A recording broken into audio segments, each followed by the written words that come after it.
Okay, तो इसका मतलब अगर इनिशियल और फाइनल पॉइंट पे वैल्यू सेम है, इसका मतलब ये जो है क्लोज्ड कर्व है। सिंपल कैसे फाइंड आउट करेंगे? सिंपल का मतलब है कि सारे वैल्यूज़ पे जेड के सारे टी के सारे वैल्यू पे जेड टी डिफरेंट है, ठीक है। तो मानो हम मानते हैं T1 T2 अलग है, लेकिन ZT1 ZT2 अलग अलग बराबर है, ठीक है। T1 के लिए भी और T2 के लिए भी जो ZT1 T2 वो बराबर, जबकि एक का 1 1 होना चाहिए।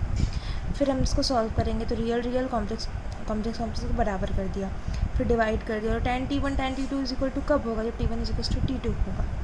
इसका मतलब for each value of T1 हमारे पास यूनिक वैल्यू ऑफ ZT1 है। इसका मतलब ये जो एक सिंपल कर्व है, सिंपल मतलब 1 1। फिर हम आते हैं जॉर्डन कर्व थ्योरम पे। जॉर्डन कर्व थ्योरम में क्या होता है? यहाँ से बोलता है कि कोई भी आर्गेंट प्लेन पे, ठीक है, अगर कोई सिंपल क्लोज जॉर्डन कर्व है, ये है सिंपल क्लोज जॉर्डन कर्व, ये ना किसी भी आर्गेंट प्लेन को दो पार्ट में डिवाइड करता है, एक इंटीरियर, ये इंटीरियर डोमेन, एक्सटीरियर डोमेन, ये बाउंडेड होता है, ये अनबाउंडेड होता है, और इसकी जो बाउंड्री होती है ना वो होती है कर्व की। जैसे मान लो सर्कल है, z is mod z equal to r, तो mod z less than r ये बाउंडेड अंदर वाला area, greater than r is unbounded बाहर वाला एरिया, और ये जो इसका पेरीफेरी है ना ये कॉमन बाउंड्री है mod z is equal to r. ये जॉर्डन कर्व थ्योरम। फिर है कि फंक्शंस ऑफ कॉम्प्लेक्स वेरिएबल। अब कॉम्प्लेक्स वेरिएबल्स का फंक्शंस क्या होता है? z is equal to f of x plus i y, ये रियल वैल्यूज़ का फंक्शन है, ठीक है। कॉम्प्लेक्स वैल्यूज़ का फंक्शन होता है w is equal to u x plus y plus i v into x plus Y.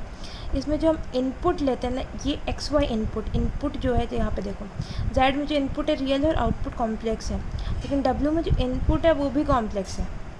ये z भी कॉम्प्लेक्स है, जो आउटपुट आता है u प्लस आई भी वो भी कॉम्प्लेक्स हुआ, ठीक है। मानो जैसे हम ऐसे कर सकते हैं f z is equal to z cube plus z is x plus i v, तो एक्स प्लस आई वाई को क्यूब करें plus x plus i v करें, फिर हम रियल पार्ट अलग करें इमेजिनरी पार्ट अलग करें, तो वो u प्लस आई वी आएगा, जहाँ पे u और v दोनों ही एक्स वाई का फंक्शन है। तो वही है फंक्शन कॉम्प्लेक्स वेरिएबल का जो फंक्शन है, इसका मतलब इनपुट भी कॉम्प्लेक्स है आउटपुट भी कॉम्प्लेक्स है।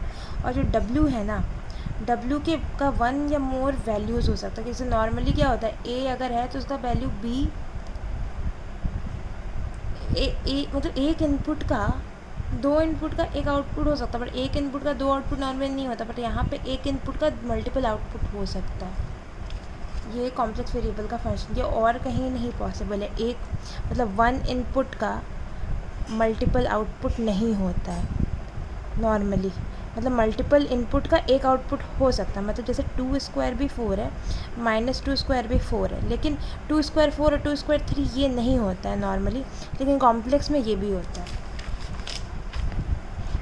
ठीक है। फिर हम देखते हैं कि मानो W जैसे हमने बोला कि मल्टीपल वैल्यूज़ है, लेकिन अगर उसका एक ही वैल्यू है, ईच वैल्यू ऑफ Z, तो उसको हम यूनिफॉर्म या single valued function of Z बोलते हैं, अदरवाइज को मल्टी वैल्यूड फंक्शन बोलते हैं।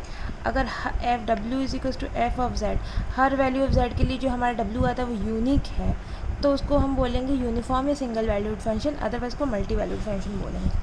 नेबरहुड का क्या मतलब होता है? एक बहुत ही छोटा क्वांटिटी है डेल्टा, ठीक है।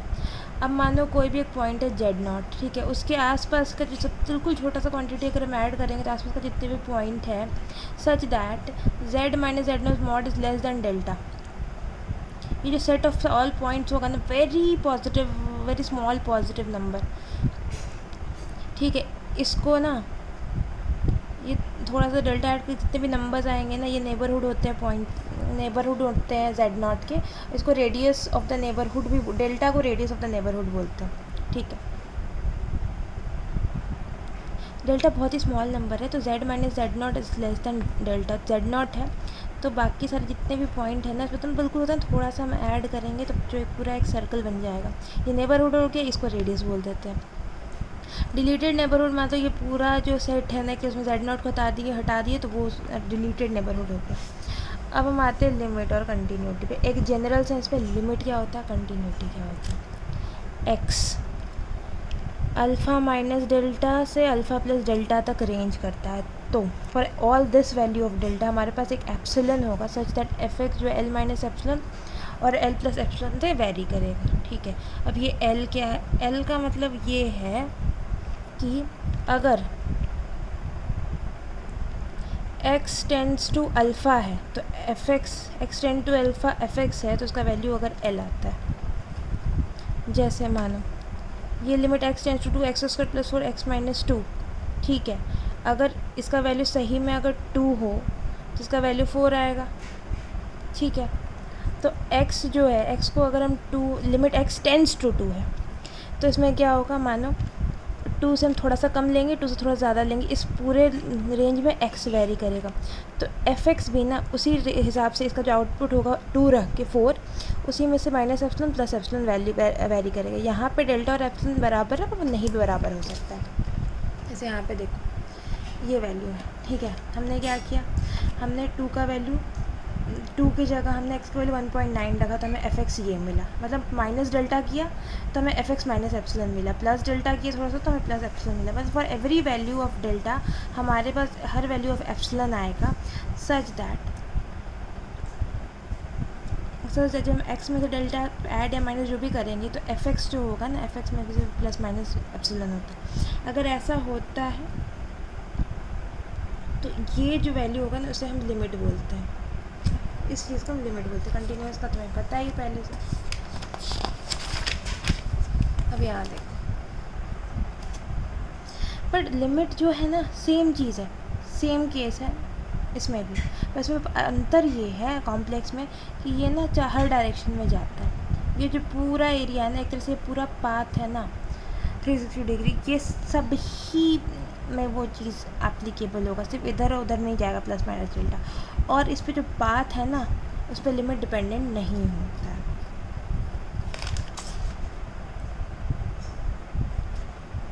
लिमिट एग्जिस्ट करता है हम तब बोलेंगे, इसका मतलब ये है अगर हर वैल्यू ऑफ एप्सिलॉन के पास हमारे पास हर वैल्यू ऑफ डेल्टा एग्जिस्ट करता है तब हम बोल सकते हैं कि लिमिट एग्जिस्ट करता है, और लिमिट जो होगा वो ये होगा, बस, ठीक है।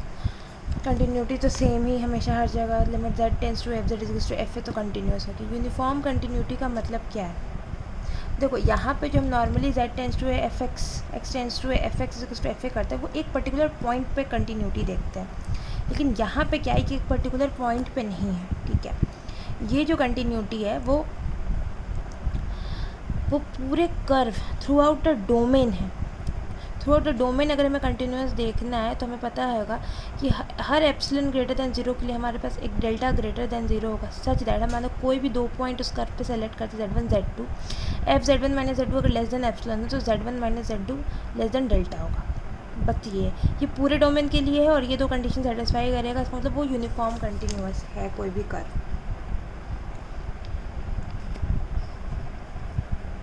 और कोई भी अगर एफ जेड कर्व है ना वो यूनिफॉर्मली कंटिन्यूस डोमेन डी में, इसका मतलब वो कंटिन्यूस भी है, ऑब्वियस सी बात है। ये सिंगल पॉइंट से नहीं पूरे डोमेन से डील करता है यूनिफॉर्म कंटिन्यूस। डिफरेंशिएबिलिटी की बात करते हैं तो डिफरेंशिएबिलिटी में बोलते हैं कि मानो एफ जेड कोई फंक्शन है, डी डोमेन है, एफ जेड नॉट पे डिफरेंशिएबल हम कब बोलेंगे, जब ये limit delta z tends to 0 या फिर limit z tends to z not f z minus f z not by z minus z not, ये यूनिक भी होगा फाइनाइट भी होगा, ठीक है। और जो एफ डा जेड नॉट है ना इसको डिफरेंशिएबल कोफिशिएंट या डेरिवेटिव बोलेंगे of f with respect to z at z not, ठीक है। इसको हम डिनोट ऐसे करेंगे, ये डिफरेंशिएबल कोफिशिएंट और derivative of f with respect to z at z not, ठीक है। इसको हम इससे ऐसे डिनोट करते हैं। कुछ इंपॉर्टेंट प्रॉपर्टीज़ अगर हम बोलते हैं तो डिफरेंशिएबिलिटी के लिए कंटिन्यूटी नेसेसरी नहीं है बट सफिशिएंट कंडीशन है, ठीक है। अगर डिफरेंशिएबिलिटी कोई तभी होगा जब पहले वो कंटिन्यूस फंक्शन है। अब हम यहाँ पे कुछ और एग्जांपल्स देखते हैं। सबसे पहले एनालिटिकल फंक्शंस क्या होता है। एनालिटिकल और होलोमॉर्फिक फंक्शन एक ही फंक्शन होता है, ठीक है। तो सिंगल सबसे पहले मानो कोई भी एफ जेड है वो सिंगल वैल्यूड फंक्शन मतलब 1-to-1 फंक्शन है डोमेन डी में, तो उसको किसी पर्टिकुलर पॉइंट पे एनालिटिकल तब बोला जाएगा जब वो जेड नॉट पे भी डिफरेंशिएबल होगा और उसके नेबरहुड में जितने पॉइंट है उस पर भी वो डिफरेंशिएबल होगा। मानो कोई भी डोमेन डी है, कोई भी डोमेन डी है, उस डोमेन डी पे हर एक पॉइंट पे वो डिफरेंशिएबल होगा, तब उसको एनालिटिकल फंक्शन बोलेंगे इस पर्टिकुलर डोमेन में, ठीक है।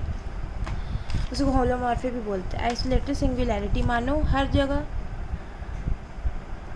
कोई एनालिटिकल फंक्शन है वो ना हर जगह डिफरेंशिएबल एक पर्टिकुलर डोमेन में एक्सेप्ट जेड नॉट, तो जेड नॉट को आइसोलेटेड सिंगुलैरिटी बोलेंगे। और मानो ये कोई एनालिटिकल फंक्शन है वो मतलब कोई भी फंक्शन एफ जेड वो हर जगह डिफरेंशिएबल है एक्सेप्ट जेड नॉट, फिर जब जेड नॉट को हम हटा देंगे तो वो एनालिटिकल फंक्शन बन जाएगा, तब तक नहीं था।